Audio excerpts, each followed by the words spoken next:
할렐루야. 우리 하나님께서 예비하신 은혜를 여러분 한 분 한 분에게 부어주실 줄로 믿습니다.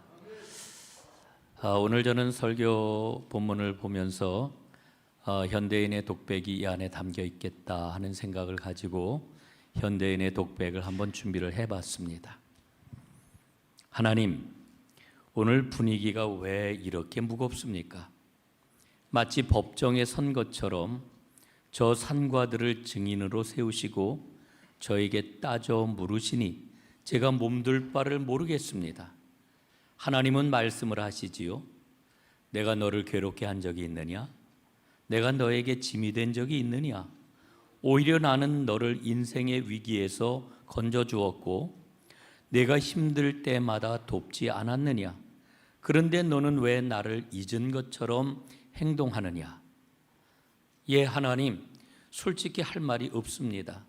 제가 힘들 때마다 하나님을 찾았고 그때마다 도와주신 것 제가 다 압니다. 배은망덕하다 하셔도 변명할 여지가 없습니다. 그래서 제가 묻지 않습니까? 도대체 어떻게 하면은 화를 푸시겠습니까? 하나님과 다시 예전처럼 지내려면 제가 뭘 더 드려야 하는가요? 좀 알려주십시오. 1년 된 송아지 돈입니까? 아니 제가 하나님께 헌금을 좀 더 하면은 되겠습니까? 그러면 이 서먹한 관계가 풀릴까요? 그것도 부족하다고요? 그럼 제 몸이라도 바칠까요? 천천의 순양처럼 오로지 1년 365일 교회 봉사만 하면 될까요? 제 몸이 부서져라 일을 하면 그 정성을 봐서라도 만족하시겠습니까? 제 몸의 열매인 내 아들이라도 내놓으란 말입니까? 그러지요. 제 아이가 세상에 다른 것 다 포기하고 신학교 간다고 하면 그때서야 웃으시겠습니까? 아니면 제 아이가 선교사라도 되어 하나님께 영광이라고 높이 외치면 그게 하나님이 원하시는 답입니까? 하나님, 말씀만 하세요. 제가 할 수 있는 건 다 하겠습니다. 제발 저한테 지불해야 하는 비용을 말씀해 주시고 제 마음의 부담감을 좀 없애주세요. 자, 여러분, 이 독백이 어떻게 들리시는지요? 좀 과장된 것 같지요? 그럼에도 사실 이것은 2700년 전 미가 선지자 시대에 이스라엘 백성들이 하나님께 던졌던 그런 말입니다. 그런 질문이지요. 그리고 엄밀하게 따져보면 사실 우리의 마음속에도 계속해서 반복되는 질문이기도 합니다. 우리는 신앙생활을 하면서 하나님께 자꾸만 무언가를 해드려야 된다 이렇게 생각을 합니다. 나의 죄를 씻기 위해서 혹은 내가 원하는 복을 얻기 위해서 무엇을 해야 되나, 하나님께 무엇을 할 거를 자꾸만 묻습니다. 그러나 하나님께서는 우리에게 오늘 하나님이 정말로 원하시는 것, 진정으로 원하시는 게 무엇인지를 분명하게 일러주고 계십니다. 오늘 8절 말씀입니다. 사람아, 주께서 선한 것이 무엇임을 내게 보이셨나니 여호와께서 내게 구하시는 것은 오직 정의를 행하며 인자를 사랑하며 겸손하게 내 하나님과 함께 행하는 것이 아니냐, 이렇게 말씀합니다. 여러분, 이 말씀은 하나님의 자녀인 우리에게 하나님께서 찾으시는 게 무엇인지를 아주 분명하고 명확하게 일러주고 있습니다. 세 가지를 우리는 본문에서 발견하게 되는데, 첫 번째, 하나님께서 우리에게 구하시는 것은 정의를 행하는 것입니다. 정의를 행하라, 이렇게 말씀하십니다. 여러분, 여기에서 말하는 정의라고 하는 말은 히브리어로 미슈파라고 하는 단어를 사용을 합니다. 우리는 흔히 정의 그러면은 무엇을 떠올립니까? 법정에서 잘잘못을 따져 죄인을 감옥에 보내고 그리고 응분의 대가를 치르게 하는 것, 이 차가운 사법적 정의를 우리는 떠올리게 되지 않습니까? 그런데 성경에서 말하고 있는 이 미슈파라고 하는 단어는 그보다 훨씬 더 깊고 그리고 따뜻한 단어라고 하는 것을 우리가 기억을 해야 합니다. 이 미슈파의 본래적인 의미는 무너진 것을 제자리로 돌려놓는 회복을 의미합니다. 성경에서 정의가 언급될 때마다 여러분 항상 뒤따라오는 그런 단어들이 있지요. 그것은 바로 고아와 과부와 나그네라고 하는 말입니다.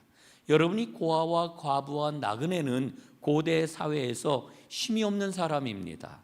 억울한 일을 당해도 그리고 어려움을 당해도 어디 호소할 것 없는 이와 같은 사람들입니다. 여러분 어려움을 당하였을 때 혹은 억울한 일을 당하였을 때 여러분 우리는 어떻게 합니까? 전화기를 들잖아요. 누구에게 도움을 구할 수 있을까? 누군가에게 전화를 해야 될까? 이렇게 전화기를 들고 전화번호를 돌리지 않습니까? 그러나 이 고아와 과부와 나그네라고 하는 이 사람들은 전화 한 군데 할 데 없는 이와 같은 사람들인 것입니다.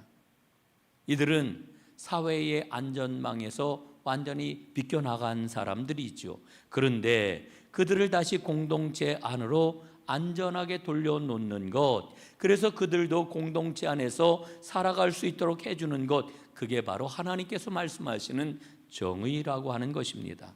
그렇기 때문에 이 정의를 행하라 하는 이 말씀은 단순하게 법을 잘 지켜라 하는 소극적인 명령이 아닌 것입니다. 정의를 지키라 하는 그런 말씀은 하나님의 적극적인 명령일 뿐만 아니라 하나님이 요구하시는 새로운 삶으로 초청을 하시는 겁니다. 여러분 우리가 꼭 기억을 해야 될 게 있는데 하나님의 마음은 어떠할까? 하나님은 어떤 분이실까라고 하는 것, 이거를 늘 생각하고 그 하나님을 잊지 말아야 됩니다. 여러분 오늘 본문을 읽으면서 또 오늘 본문을 주석을 하고 설교 준비를 하면서 저는 그런 생각을 했습니다. 아, 우리 하나님은 눈물이 마를 날이 없는 분이시로구나. 예? 우리가 흔히 그런 이야기 하잖아요. 속상한 그런 그 자녀들 때문에 늘 눈물이 그치지 않는 부모님이 그런 얘기를 해요. 내 눈에 눈물이 마르지 않아.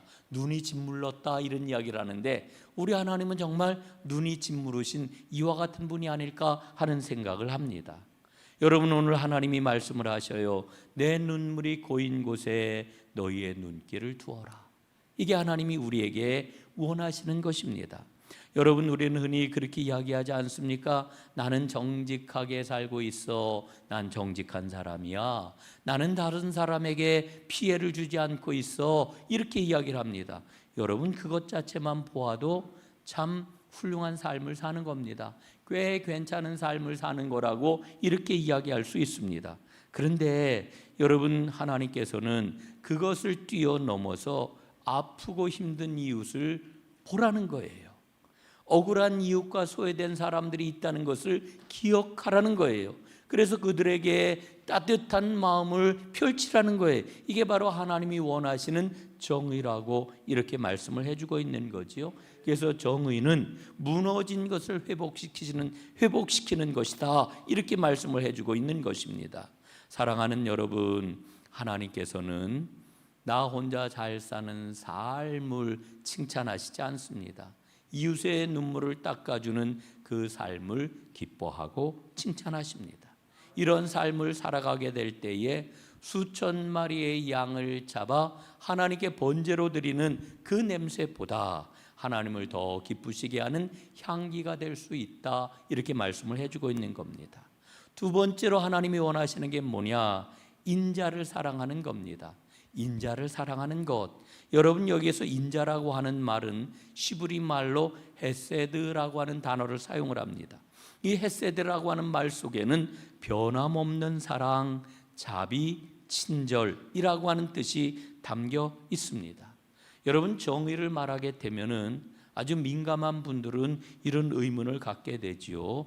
아니 정의를 세운다라고 하면은 하나님은 동시에 인자를 말씀하시는데 이게 서로 상충되는 거 아닌가라고 하는 생각을 갖습니다.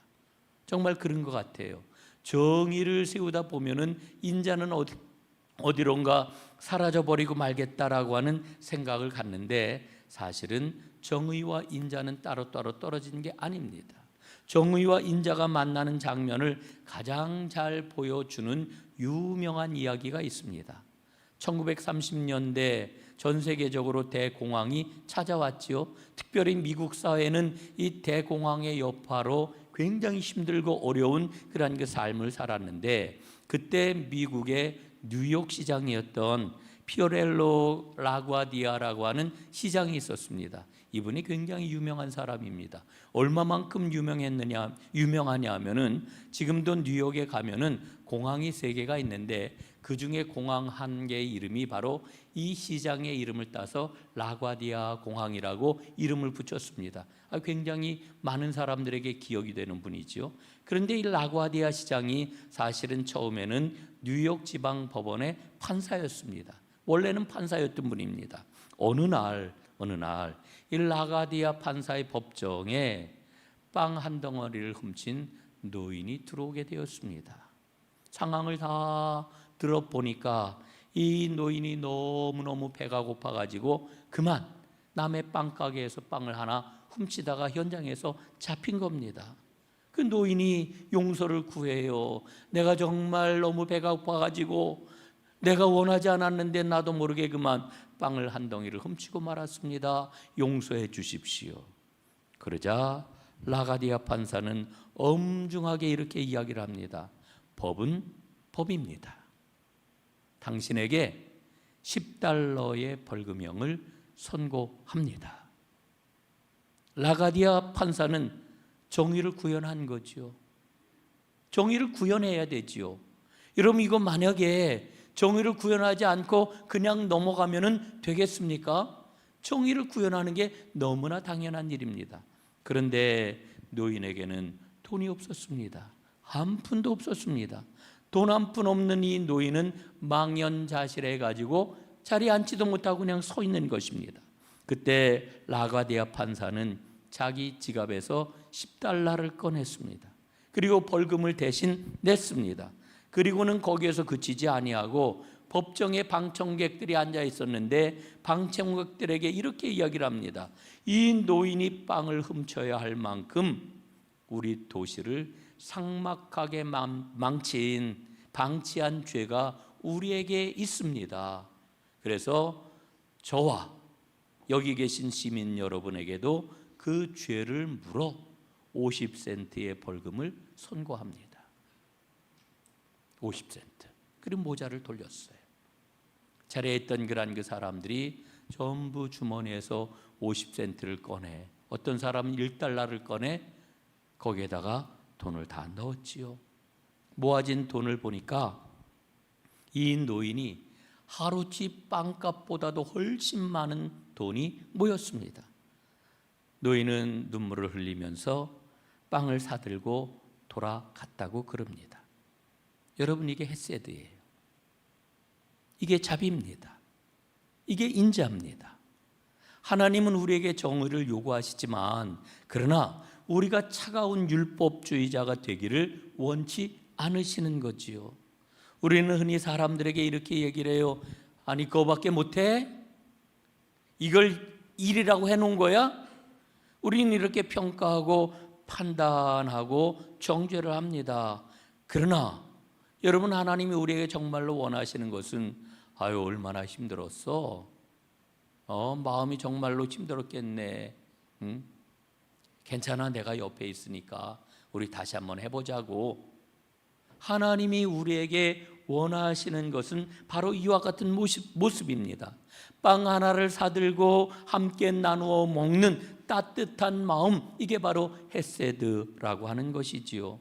하나님이 원하시는 인자입니다. 여러분, 하나님의 헤세드는 계약 관계를 뛰어넘는 가족과 같은 사랑을 우리에게 일러주고 있습니다.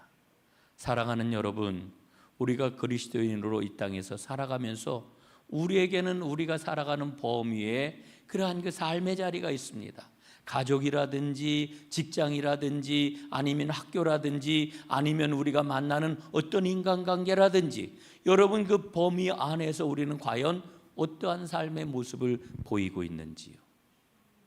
세 번째로 하나님이 찾으시는 것은 겸손하게 하나님과 동행하는 겁니다. 저는 오늘 이 말씀이 본문 가운데서 제일 핵심적이고 중요한 말씀이라고 생각을 합니다. 여러분 한번 생각을 해보십시오. 하나님은 우리에게 정의를 요구하시고 하나님은 우리에게 인자를 요구하시는데 과연 우리 힘과 능력을 가지고 우리는 정의를 수행하고 그리고 인자한 삶을 살아갈 수 있을까요? 저는 힘들다고 생각해요. 불가능하다고 생각을 해요. 그래서 하나님께서 우리에게 뭐라고 말씀하셔요? 나와 함께 걷자, 이렇게 말씀하시는 거예요. 겸손하게 하나님과 동행하는 거라고 이렇게 말씀을 하셔요. 여러분, 여기에서 겸손하다라고 하는 이 말은 단순하게 고개를 숙이는 것, 이걸 말하는 게 아닙니다. 주의 깊게 신중하게라고 하는 의미가 이 안에 담겨 있습니다. 여러분, 누군가하고 발걸음을 맞춰보신 기억이 있으신가요? 옛날에는 2인 삼각 경기를 참 많이 했는데 요즘은 그렇게 2인 삼각 할 기회가 많지 않은 것 같아요. 여러분, 2인 삼각 경기를 하면 어떻습니까? 중간에 다리를 질끈 묶어가지고 두 사람이 함께 발을 맞춰가지고 이제 걷거나 뛰거나 하는 그런 그 경기잖아요. 여러분, 그렇게 2인 삼각 경기를 하게 되면은 만약에 상대방 발이 나보다 빠르면 어떻게 돼요? 나도 맞춰야죠. 더 빠르게. 나보다 늦으면 어떻게 해요? 나도 내 발걸음을 조금 늦춰야지요. 그래서 맞춰야 됩니다. 호흡을 함께 맞춰야 돼요. 그래서 이렇게 손을 잡고 2인 삼각을 할 때 언제나 제일 중요한 것은 상대방과 내가 발걸음이 이게 잘 맞고 있는지, 지금 속도가 괜찮은지, 이걸 살펴보는 게 제일 중요한 거 아니겠습니까? 여러분, 저는 신앙생활도 그렇다고 생각을 해요. 우리는 종종 하나님에게 어떻게 관계를 맺고 있느냐 하면 이렇게 얘기를 하죠. 하나님, 제가 계획표를 다 짰습니다. 그러니 하나님 빨리 따라오세요. 하나님 빨리 도장 찍어주세요. 이러면서 신앙생활을 하는데, 여러분, 실제로 하나님과 동행한다라고 하는 것은 내 주장을 내려놔야 된다 싶으면 내려놓는 겁니다. 하나님의 눈길이 머무는 곳에 나도 머물고 이거 빨리 가야 되는데 그때 그냥 멈춰야 돼요. 하나님의 발이 움직이실 때 나도 움직이는, 하나님과 조율할 수 있는 이와 같은 믿음이 진짜 믿음 생활이라고 하는 거지요. 여러분, 이스라엘 백성이 애굽에서 노예 생활을 하다가 해방받았잖아요. 자유함을 얻었잖아요. 그들은 어디를 향해서 가는 사람들이었습니까? 하나님이 가나안으로 가라 그러셨어요. 그런데 하나님께서는 곧바로 이스라엘을 가나안 땅으로 인도하셨던 게 아니라 무려 40년 동안 뭐를 했어요? 광야 생활을 하게 하셨어요. 이 광야 생활을 가리켜 우리는 뭐라 그럽니까? 훈련의 기간이다, 연단의 기간이다, 하나님과 조율하는 기간이다, 이렇게 이야기를 하잖아요. 왜냐하면은 가나안에 들어가 하나님 백성답게 살기 위해서는 반드시 훈련을 거쳐야 됐기 때문에 그래요. 그런데 여러분, 광야 생활을 가만히 보면은 매일같이 있었던 일이 있어요. 그들을 떠나지 않았던 게 무엇입니까? 구름 기둥, 불 기둥이 언제나 이스라엘과 함께 했어요. 구름 기둥이 딱 떠오르면은 진을 치고 있다 어떻게 했습니까? 짐을 다 싸가지고 출발해요. 그러다 구름 기둥이 멈추게 되면 어떻게 해요? 걷던 거 다 멈추고 거기에 진을 치고 구름 기둥과 함께 동행을 하는 거예요. 여러분, 그러니까 이 구름 기둥과 불 기둥을 생각을 하면 뭐를 깨달아요? 이스라엘 백성들이 40년 동안 하나님 앞에 훈련받았던 그 가장 기초 중에 기초, 기본 중에 기본은 바로 구름 기둥, 불 기둥과 동행하는 것이었구나라고 하는 것을 깨닫습니다. 여기 계신 남자분들 거의 다 군대 갔다 오셨을 것 같아요. 군대 가서 훈련병이 되면은 제일 먼저 받는 훈련이 뭐예요? 제식 훈련이에요. 제식 훈련. 자, 일동 차렷, 열중시옷, 차렷, 앞으로 가. 그럼 이제 착착착 가요. 뒤돌아가. 그럼 뒤돌아와요. 우양우 그럼 우측으로 가고, 좌양자하면 좌측으로 가고. 여러분, 제식 훈련이 이게 정말 아무것도 아닌 것처럼 보이는데 사실은 제대로 된 군인이 되는 출발이에요. 기본이에요. 여러분, 하나님과 동행하는 것, 우리 신앙생활의 가장 기본이 되는 겁니다. 하나님과 동행할 수 있어야 됩니다. 여러분, 우리의 일상을 한번 생각을 해 보십시오. 아침이 되었습니다. 아침에 일어나면서 이거 오늘도 엄청나구나. 이 많은 일을 어떻게 감당을 하지? 야, 오늘 골치 아픈 게 그냥 산처럼 쌓여 있네. 아이고 내 팔자야. 예? 여러분, 우리 믿음의 사람은 하나님 오늘도 새날 주시니 감사합니다. 이 많은 일 어디에서부터 어떻게 이 문제를 풀어나가야 될지 하나님이 나의 지혜가 되어주시고 나의 능력이 되어주십시오. 어디서부터 풀어야 될지 알려주세요. 어떤 사람을 만나서 어떻게 이 문제를 협력을 해야 될지 알려주세요. 하나님이 인도하시는 대로 따라가겠습니다. 여러분, 이게 하나님과 동행하는 것 아니겠어요? 여러분, 우리가 중대한 결정을 내릴 때 여러분은 어떻습니까? 하나님, 내가 이런 지금 계획을 가지고 이런 마음을 가지고 이런 일을 해야 되는데 하나님 계획을 잘 세우도록 하나님이 도와주셔야 됩니다. 이렇게 하시는가요? 아마 보통의 사람들은 전망이 어떻고 그리고 이 계획은 어떻게 짜야 되고 거기 소요되는 그런 그 예산은 어떻고 뭐 이런 것들을 쫙 다 짜놓고 막 정신없이 가다가 어려움을 만나면 그러면 어떻게 해요? 그때서야 하나님을 부르잖아요. 하나님, 어이구 큰일 났습니다. 도와주세요. 그러니까 맨날 하나님은 119 구급대원 같아요. 예? 여러분, 하나님과 동행하는 게 너무너무 중요합니다. 어느 쪽으로 어떻게 누구와 함께 하나부터 10까지 하나님과 동행하며 물어보시고 하나님과 발걸음을 맞추는 여러분들 되시기를 간절히 바랍니다. 하나님이 진정으로 우리에게 원하시는 것 물질일까요? 아니에요.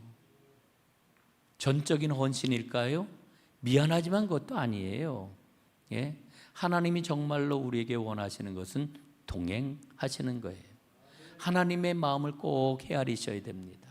여러분, 우리가 하나님 앞에 정성껏 헌금을 드리잖아요. 우리가 삶을 들여 헌신하잖아요.